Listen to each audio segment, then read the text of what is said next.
आप सभी का आज के इस बेहतरीन सेशन में बहुत बहुत स्वागत है। और यदि आप इस सीरीज़ से जुड़ चुके हैं तो आपको पता है कि इसमें हम लोग किस तरफ बढ़ने की कोशिश कर रहे हैं। यहाँ पे हम प्राथमिक शिक्षक भर्ती परीक्षा यानी सहायक अध्यापक बात करेंगे सुपर टेट के गणित सब्जेक्ट की। जो गणित से प्रश्न पूछे जाते हैं उनके लिए बेहतरीन स्किल डेवलप करने की कोशिश कर रहे हैं हम लोग, जहाँ पे हम परीक्षा हाल में अपने समय को भी बचा सकें, उसी के तरफ बढ़ने की कोशिश हम लोग कर रहे हैं। और इसके लिए अभी शुरुआत में हम लोग ये देखने की कोशिश कर रहे हैं कि पीछे जो सुपर टेट के जो पेपर हुए हैं उसमें गणित के कैसे प्रश्न पूछे जाते हैं और उनमें हमें उनको एग्ज़ाम में किस तरह से हल करने की या टैकल करने की ज़रूरत है। तो उसी के तहत आज देखेंगे कि कौन सा प्रश्न है और उस प्रश्न से हमें क्या कुछ सीखने को मिलता है। इससे पहले मैं आपको सूचित करना चाहूँगा कि जो भी प्रश्न आपके सामने रिप्रेजेंट हो, पहले आप उसको खुद से सॉल्व करने का प्रयास करें और फिर डिस्कशन को आगे बढ़ाने की कोशिश करें। तो चलिए चलते हैं आज के प्रश्न पे, देखते हैं क्या है आज का प्रश्न। तो ये प्यारा सा प्रश्न आपके सामने रिप्रेजेंट हो रहा है। आइए देखते हैं क्या है, इस प्रश्न को कैसे हमें समझने की ज़रूरत है और ख़ासकर ये प्रयास करना है कि इस प्रश्न में हम क्या अपना समय बचा सकते हैं। हालांकि ये प्रश्न कैलकुलेटिव बेस है और सिंपल ही कहा जाएगा, इसमें बहुत बड़ा लॉजिक लगने वाला नहीं है। फिर भी क्या देखेंगे कि क्या इस प्रश्न में भी हम कुछ समय बचा सकते हैं कि नहीं बचा सकते हैं। देखिए, एक ये प्रश्न दिया हुआ है, सीधा सीधा कह रहा है कि 1001 का क्यूब निकालना है, की वैल्यू प्राप्त करना है। इसका मतलब ये कहना चाहता है कि 1001 गुणे 1001 गुणे 1001 3 बार आपस में इसका मल्टीप्लाई करो और जो आंसर आएगा वो हमें बता दो। क्यूब का यही मतलब होता है। मेरे पास या हम लोगों के पास ये 4 ऑप्शन हैं। आप ऑप्शनों को देखेंगे तो लगभग अंक एक ही जैसा दिखेगा, लेकिन इसमें जो डिजिट का नंबर है वो थोड़ा कम या ज़्यादा आपको देखने को मिल सकता है। अब सवाल ये है कि क्या यहाँ पे समय बचाने के लिए हमें किस प्रकार से ऐसे सवालों को करना चाहिए। तो देखिए, आप चूँकि 1001 का क्यूब करने में समय ले सकते हैं, हम लोग उसको भी देखेंगे कि किस तरह से उसे करेंगे। लेकिन फ़िलहाल यहाँ पे जो बात है इसमें थोड़ा सा स्मार्ट बनेंगे। तो ऑप्शन ये कह रहा है कि थोड़ा सा आप स्मार्ट बनिए, आपका आंसर सेकेंडों में आ सकता है। कैसे आएगा? देखिए, मैं एक बात कहता हूँ कि कुछ समय के लिए ना जो ये 1 है इसको 0 मान लीजिए। 0 मानने से क्या होगा कि अब हमारी जो संख्या है वो कुछ इस टाइप का दिखने लगेगी। वो 1001 ना होके क्या दिखने लगेगा, 1000 दिखने लगेगा। और जब आप इसका क्यूब करते हैं तो ध्यान रखिएगा कि जैसे आप 10 का स्क्वायर करते थे तो क्या होता था, कुछ नहीं होता था। एक 0 तो था, एक 0 और बढ़ता था, बार बार 0 बढ़ता था, ठीक है। यानी पहले से 10 था, एक 0 और बढ़ जाता था। अगर 10 का आप क्यूब करते थे तो क्या होता था भाई, एक बार स्क्वायर करेंगे तो एक 0 बढ़ेगा, एक 0 बढ़ेगा और फिर क्यूब करेंगे तो एक और 0 बढ़ेगा। तो यही काम है, ये 3 बार है। तो आप क्या देख रहे हैं कि इसमें तो चूँकि 3 0 है, तो 3 0 है तो क्या होगा, हर बार 3 0 बढ़ेगा। और कितनी बार बढ़ेगा, तो 3 बार बढ़ेगा। 3 बार बढ़ने का मतलब है कि आपको लास्ट में 9 0 मिलेंगे। कितने? 9 0 मिलेंगे। यानी कि इधर जो नंबर ऑफ जीरोज होंगे वो 9 हो जाएंगे और एक तो इधर रहेगा ही, एक तो इधर रहेगा, इधर 9 0 हो जाएंगे और इधर क्या रहेगा, 1 रहेगा। तो क्या मिलेगा, मैं कहूँ कि इसके नंबर ऑफ डिजिट को काउंट कीजिए तो 9 तो 0 हो गया और 1 हो गया। तो कुल इसमें डिजिट कितने मिले आपको, 10 मिले। कितने डिजिट मिले, 10। जबकि आप अभी जो आप एज्यूम किए हैं वो नंबर अभी छोटा है, जबकि 1 ले लेंगे तो वो इससे कुछ क्या हो जाएगा, बड़ा हो जाएगा। तो आपको एक आइडिया लगना चाहिए कि कम से कम ऐसा करने से जो भी नंबर आएगा उसमें कम से कम 10 डिजिट तो होना ही चाहिए। कम से कम कितने डिजिट होने चाहिए, 10 डिजिट होने चाहिए। उससे कम डिजिट की कोई भी पॉसिबिलिटी नहीं है। अब आएंगे अपने ऑप्शन के पास, काउंट करेंगे कि किस में कौन सा ऑप्शन निगलेक्ट हो रहा है और कौन सा ऑप्शन आ रहा है।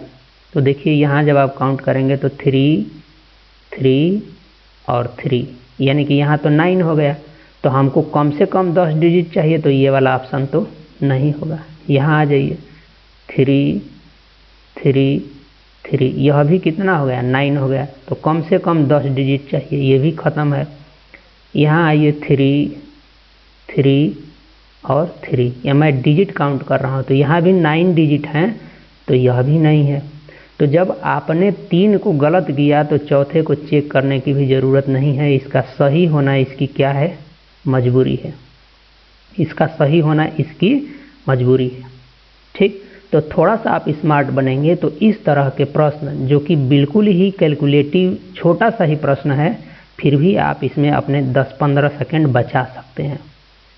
अब मैं आपको दिखाता हूं कि क्या ये बात एकदम सही है। हमने इतना माना तो कोई फ़र्क तो नहीं पड़ा। बिल्कुल इसका सही होना इसकी मजबूरी है। मैं आपको दिखाना चाहूँगा, कैलकुलेटर के माध्यम से मैं आपको दिखाता हूँ ताकि आप एक बार संतुष्ट हो जाएं। फिर इसको सॉल्व करने का भी हम लोग प्रयास करेंगे। जैसे ये रहा कैलकुलेटर आपके पास, हमारा डिजिट क्या था, 1, मैं लिख रहा हूँ 1001, 1000 है। 1000 गुणे क्या लिखेंगे फिर, चूँकि 3 बार क्यूब कर रहे हैं तो इसका आपस में 3 बार गुणा होता है, यही होता है इसका मतलब। 1001 और फिर एक बार कर दीजिए 1001 और इज इक्वल टू करिए।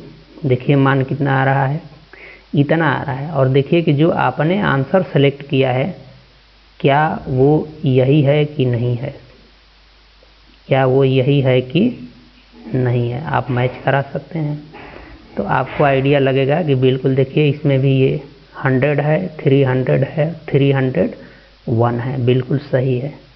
तो आप एज्यूम करके भी कोई गलती नहीं कर रहे हैं।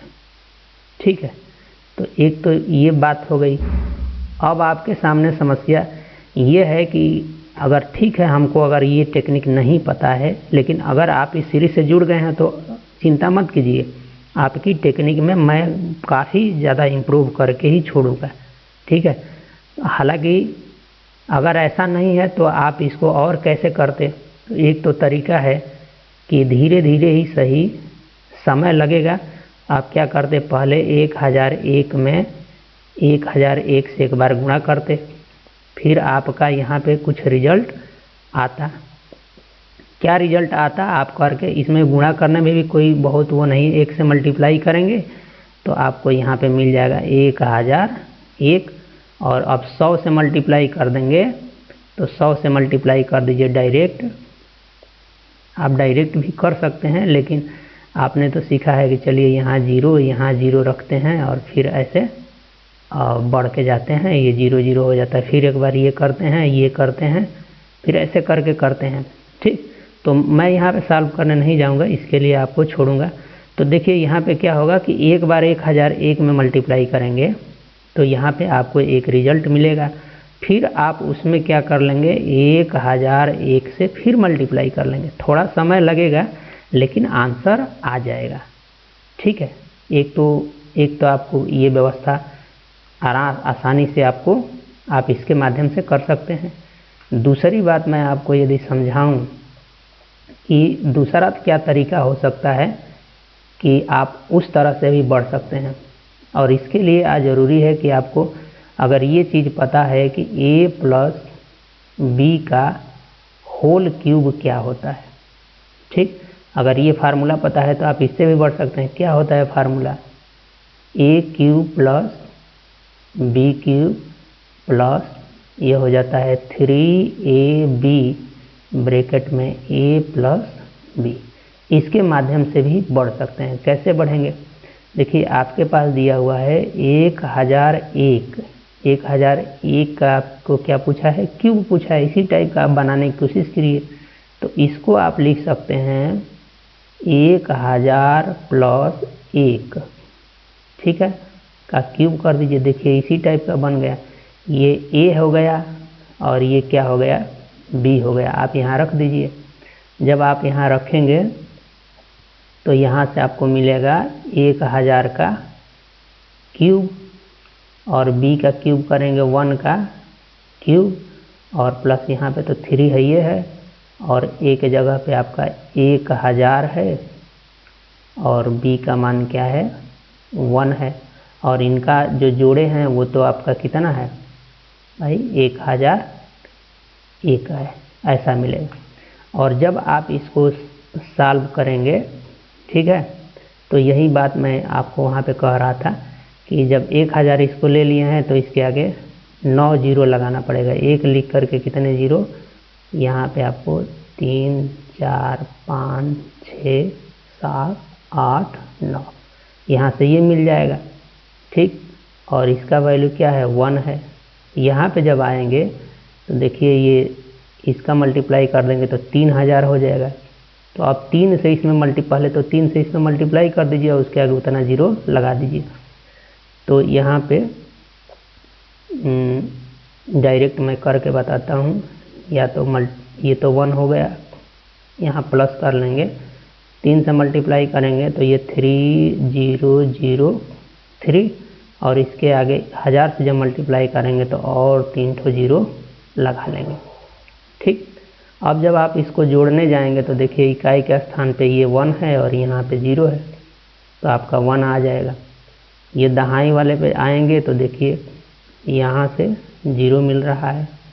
आप ये सैकड़े वाले को जोड़ेंगे इसमें तो यहाँ भी क्या मिल रहा है 0 मिल रहा है। अब ये 1000 वाले को जोड़ेंगे कहाँ, यहाँ पे, तो यहाँ पे क्या मिल रहा है आपका 3 मिल रहा है। फिर आप इस 0 वाले को इस 0 के साथ जोड़ेंगे तो 0 मिलेगा। फिर आप इस 0 को इस 0 के साथ जोड़ेंगे तो क्या मिलेगा 0 और फिर इस 3 के लिए आप इस 0 के साथ जोड़ेंगे तो क्या मिलेगा 3 और इसके बाद ये वाला टर्म बच रहा है 100, ऐसा लिख लेंगे तो रिजल्ट हमारा आएगा, इसमें कोई दो राय नहीं है। काउंट करिए कितने डिजिट हैं, 1 2 3 4 5 6 7 8 9 और 10, ठीक। तो ये तो तरीका है कि इनको सॉल्व करके ला सकते हैं। एक तो तरीका ये है, दूसरा तरीका इस फार्मूले की मदद से है और जो सबसे स्मार्ट तरीका हमने आपको बताया कि आप क्वेश्चन में थोड़ा बहुत परिवर्तन करके, थोड़ा बहुत अप्रोक्सीमेशन का सहारा लेकर के आप बेहतरीन कर सकते हैं। जहां इस केस में हमने 1 को 0 ले लिया और आइडिया लगा लिया कि अच्छा ये बात हो गई तो अच्छा इसमें 10 डिजिट होंगे और ऑप्शन में चूंकि हमें ऐसा दे रखा था कि इन सभी में 9 डिजिट दिया था और एक ही ऐसा ऑप्शन था कि जिसमें 10 डिजिट दिया था। प्रॉब्लम कहाँ क्रिएट होती कि मान लीजिए कोई एक और ऑप्शन होता जहाँ पे 10 डिजिट होता तो तब तो हम इस कॉन्सेप्ट के मदद से नहीं बढ़ सकते थे, तो वहाँ पे थोड़ा बहुत और हमें कुछ करने की ज़रूरत होती। तो बहुत सारे लूप होल्स होते हैं, वहाँ भी अगर उस टाइप का प्रश्न बनता तो वहाँ भी कुछ लूप होल्स ढूंढते और विद इन फ्यू सेकेंड में हम क्वेश्चन को क्या कर पाते, सॉल्व कर पाते। मैं उम्मीद करता हूँ कि ये डिस्कशन आपको पसंद आया होगा और इससे कुछ सीखने को मिला होगा। जुड़े रहिए इस सीरीज के साथ, इस चैनल के साथ। ज़रूर हम अपने तरफ से बेहतरीन करने की कोशिश करेंगे और आपका जो अप्रोच है मैथ यानी गणित के प्रश्नों को देखने का या सॉल्व करने का जो अप्रोच है उसमें काफ़ी परिवर्तन आने वाला है। तो मेरे साथ अब तक बने रहने के लिए आप सभी को बहुत बहुत धन्यवाद। मिलते हैं फिर किसी सवाल के साथ, फिर किसी सेशन में। धन्यवाद।